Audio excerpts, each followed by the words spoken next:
গিন্নি, এখনো বলছি এই কাজটা করা ঠিক হবে না। এটা কি করে হচ্ছে? আমাদের পা কাদায় কি করে গেড়ে যাচ্ছে? আহ আহ এই পুকুরটা অভিশপ্ত, সবাই ঠিকই বলেছিল। বাঁচাও! এবার কেঁদে কি লাভ গিন্নি? লোভে পাপ, পাপে মৃত্যু। এক গ্রামে শ্যামল নামের এক জেলে ছিল। শ্যামল সকাল সকাল উঠে পুকুরে মাছ ধরতে যেত, আর প্রত্যেকবারে শ্যামলের ভাগ্যে অনেক কম মাছ ধরা পড়তো। তার ভাগ্য এতটাই খারাপ হতো, শ্যামলের মাছ বাজারে কখনো কখনো বিক্রি হতো, আবার কখনো কখনো বিক্রি হতো না। আর একটা ছোট ঘরও ছিল তার, তাই তার বউ সবসময় তাকে খিটখিট করতো। এবার আর না, আমি এই ঘরে আর থাকতে পারবো না। এভাবে রোজ আত পেটা খেয়ে কি কোনো মানুষ বাঁচতে পারে? তাহলে কি করব তুমি বলো? আমার জালে তো কোনো মাছ পড়তেই চায় না। তাহলে তুমি কি ধরনের জেলে? হ্যাঁ, একটা মাছও ধরতে পারো না আর নিজেকে জেলে বলো? আরে এই পুকুরে যদি না হয় তো অন্য পুকুরে গিয়ে চেষ্টা করতে পারতে। অন্য পুকুর? আরে এই গ্রামে আর অন্য পুকুর আছেটা কোথায়? কেন, জঙ্গলের ভেতরে যে পুকুরটা আছে সেখানে যাও। আরে তুমি কি পাগল হয়ে গিয়েছো? ওই পুকুরটা তো অভিশপ্ত পুকুর। সবাই বলে ওই পুকুরে যারা মাছ ধরতে যায় তারাই মারা যায়। ছাড়ো এসব ফালতু কথা, ভালো করে শোনো। কাল তুমি অবশ্যই ওই পুকুরেই যাবে, আমি বলে দিলাম। কিন্তু ওই পুকুরের তো আশেপাশেও কেউ যায় না। এই কারণেই তোমাকে যেতে বলছি। ওই পুকুরে মাছ ধরা হয় না, তাই সেখানে জাল ফেললে প্রচুর মাছ পাওয়া যাবে। ভাবো তো, একসাথে কত মাছ ধরতে পারবো আমরা। ঠিক আছে, তুমি এত করে বলছো যখন, কাল আমি গিয়ে দেখছি। এই কি, এখানেও সেই একটা মাছ, কিন্তু এই পুকুরে তো অনেক মাছ থাকার কথা। আমি আবার জাল ফেলে দেখি। এটা কি হচ্ছে?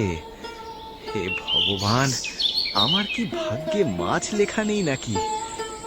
মনে হয় আমার ভাগ্যে এই একটা মাছই আছে। যাই, এটাকেই বাজারে বিক্রি করে দিই।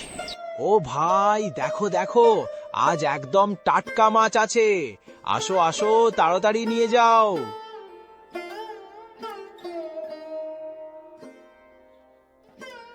ভালো মাছ? তুমি অভিশপ্ত পুকুর থেকে মাছ ধরে নিয়ে এসেছো? এই মাছ খেয়ে আমরা মরবো নাকি? অভিশপ্ত পুকুরের মাছ তোমায় আমরা বিক্রি করতে দেব না। এই মুহূর্তে এখান থেকে উঠে যাও বলছি। যাও যাও, তোমার অভিশপ্ত জলের মাছ কেউ খাবে না। না তো খাবো, না তো আমরা কাউকে খেতে দেব। আজ তো কোনো বউনি হলো না, ঘরে গেলে আবার বউ রাগ করবে। হে ভগবান, আমার ভাগ্যে কি একদমই সুখ নেই?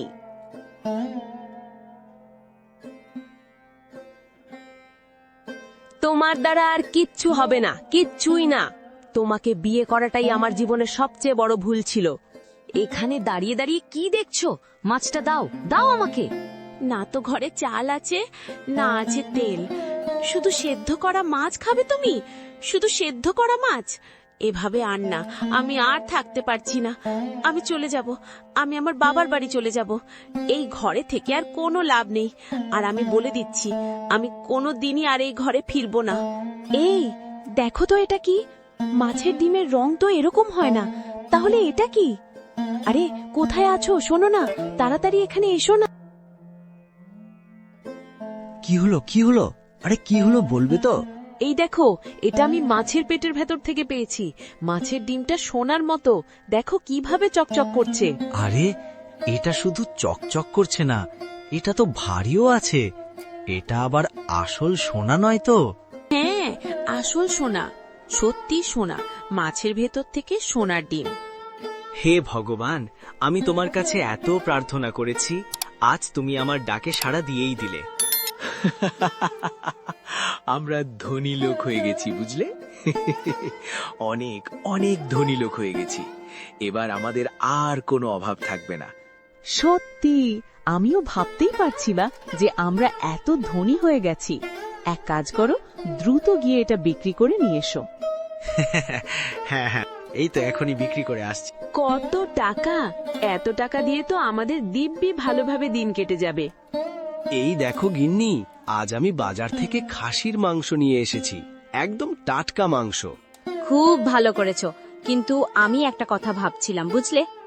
কি কথা? আমার মনে হয় ওই যে পুকুরটা আছে না, ওটাতে জাদু আছে। কাল তুমি আবার ওই পুকুরে মাছ ধরতে যাবে, হতে পারে আর একটা মাছ তোমার জালে ধরা পড়লো। ঠিক আছে গিন্নি, আমি কাল আবার যাব। তুমি এই মাংসটা ভালো করে রান্না করো, বুঝলে? কতদিন ভালো করে পেট ভরে খাইনি, আজ পুরো কবজি ডুবিয়ে খাবো।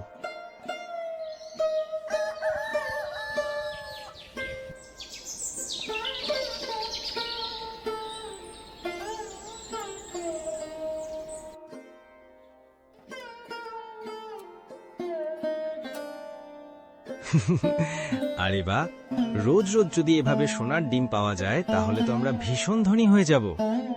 তুমি ঠিক বলেছ, আমিও আনন্দে পাগল হয়ে যাচ্ছি। আমার তো বিশ্বাসই হচ্ছে না। আমাদের কত টাকা হবে বলো তো? আমাদের ঘর হবে, নিজের গাড়ি হবে, কাপড় চোপড় সব হবে, ঘরে চাকরও রাখবো। ভেবেই না আমার গায়ে তো কাটা দিচ্ছে। সব হবে গিন্নি, সবই হবে, তুমি শুধু দেখে যাও। তারপর থেকে অভিশপ্ত পুকুরে শ্যামল রোজ যেত আর একটা একটা করে মাছ ধরে তার থেকে সোনার ডিম বার করত। আর সেই জন্যই তারা আস্তে আস্তে অনেক ধনী হয়ে উঠল। তাদের সব স্বপ্ন সত্যি হতে লাগলো। বড় বাড়ি, বড় গাড়ি, ঘরে চাকর, এই সব ছিল ওই অভিশপ্ত পুকুরের জাদু। তারপরেও শ্যামলের বউয়ের লোভ মিটল না, সে আরো বেশি লোভী হয়ে উঠল।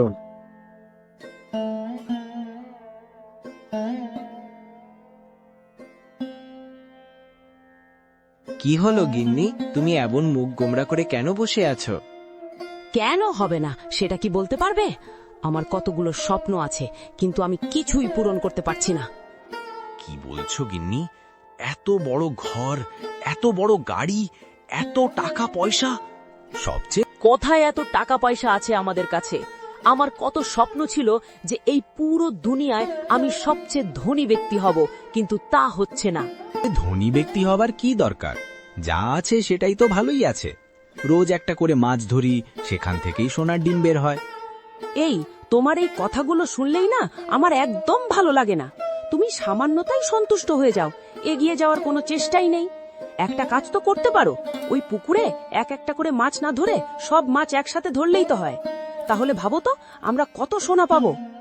সব মাছ একসঙ্গে কিন্তু কি করে? জালে তো শুধু একটা মাছই ধরা পড়ে। আরে তাতে কি হয়েছে? আমরা দুজনে সেখানে গিয়ে পুকুরের সব জল ফেলে সব মাছ নিয়ে চলে আসব। তারপর সব সোনা আমাদের হবে। হ্যাঁ, সেটাও তো পাবো, কিন্তু এত লোভ করা কি ঠিক হবে? প্রতিদিন একটা করে মাছ পাচ্ছি, এটা তো ছোটখাটো ব্যাপার নয়। বেশি লোভ করলে আবার যদি হিতে বিপরীত হয়? কত দুর্বল তুমি! আমি যা বলছি সেটাই হবে। শোনো, আমার কথাতেই তুমি ওই পুকুরে গিয়েছিলে, আর তুমি আমার জন্যই ওই সোনার ডিম দেওয়া মাছটা পেলে। তাই সিদ্ধান্ত হলো তুমি আর আমি ওই পুকুরে যাব।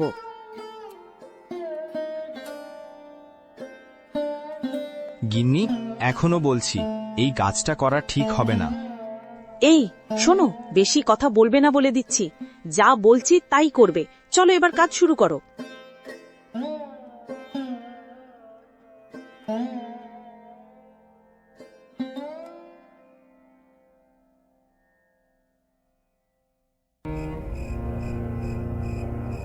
একি, পুকুরের সব জল আমরা বাইরে ফেলে দিয়েছি, কিন্তু তবুও একটাও মাছ পাওয়া যায়নি।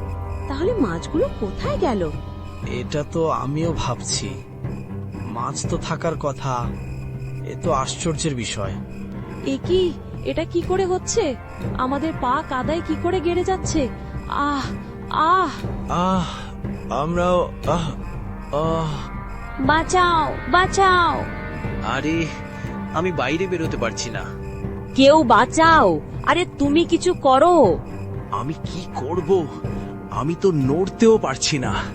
এই বারবার বলেছিলাম এত লোভ করা ভালো নয়। এবার বুঝতে পারলে? এই পুকুরটা অভিশপ্ত। সবাই ঠিকই বলেছিল। বাঁচাও! এবার কেঁদে কি লাভ গিন্নি? লোভে পাপ, পাপে মৃত্যু।